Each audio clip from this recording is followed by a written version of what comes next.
Fiancé gave me an ultimatum. My dream or our relationship, am I in the wrong? I, 28F, and my fiancé, 29M, have been engaged for 3 months and dating for 2.5 years.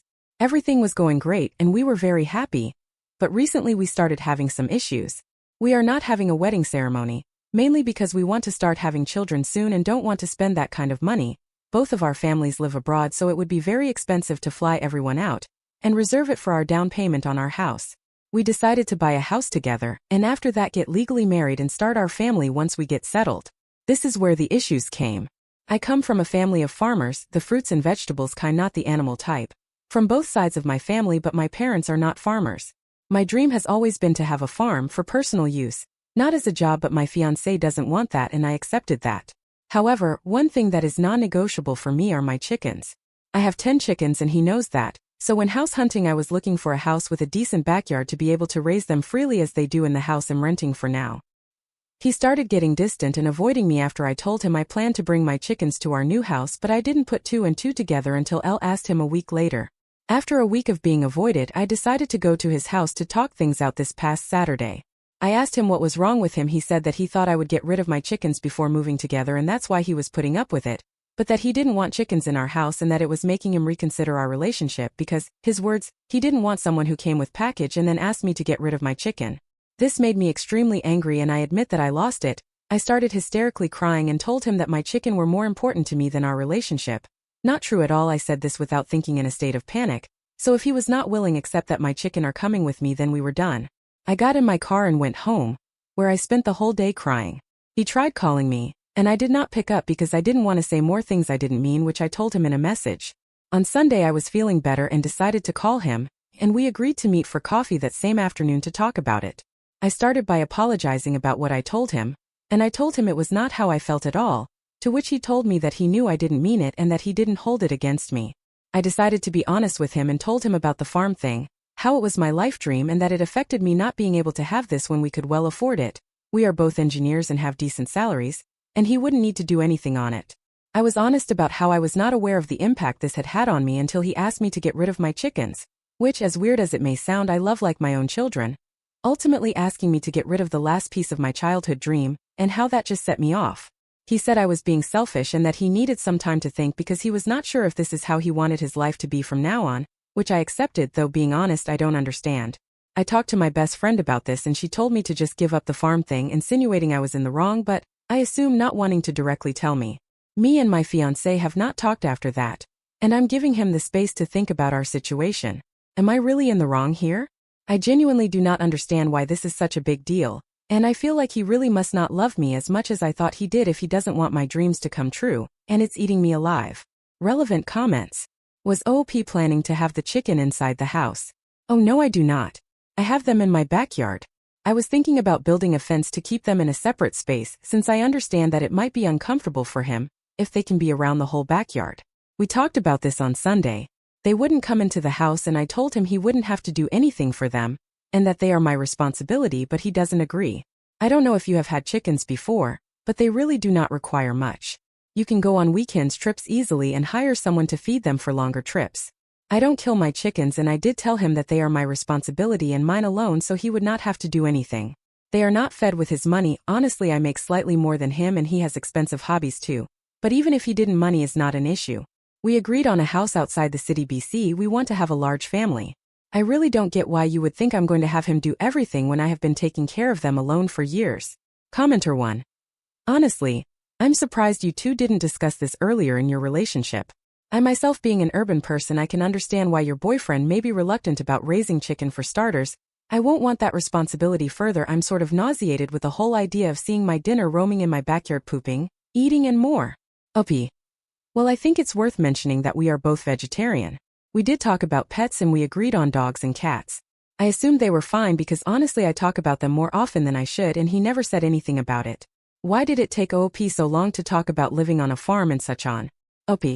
He knew that my dream was to have a farm before this. I agreed to not do the farm thing, but I didn't think my chickens were included here since they are my pets and I live with them. The getting rid of my chickens thing was just the last straw since it's the closest thing to what I actually wanted, and getting rid of that was just too much for me to handle. Update. I guess this does not come as a surprise to anyone, me included, but we broke up. There is a lot more to the story than what I knew, and honestly I'm still trying to process everything that has happened. After almost a week of no contact, he called me on Friday and told me he wanted to talk to me as soon as possible, so I told him to wait for me in my house and I would go there once I was done with work. I got home at 9 p.m. and I found him drunk on my couch crying while hugging his dog. Why was his dog in my house? I had no clue either. By the time I got home, he was way too drunk to have a conversation with me, so I put him to sleep and decided we would talk the next day. I woke up first, so I started cleaning the kitchen, which he made a mess trying to find any alcohol. But at some point he came in, looked at me straight in the eyes and told me I'm moving to New York, we are over, before even saying good morning. After that he tried to leave, but I grabbed him and asked him to explain himself. We talked and he finally explained himself. He told me how before everything happened, he thought about living in a farm and how the more he thought about it the more he liked it, and that he was thinking about suggesting it to me again, after he said that there was no way he could live that way and to just forget about it. After that he told me everything that has been happening recently.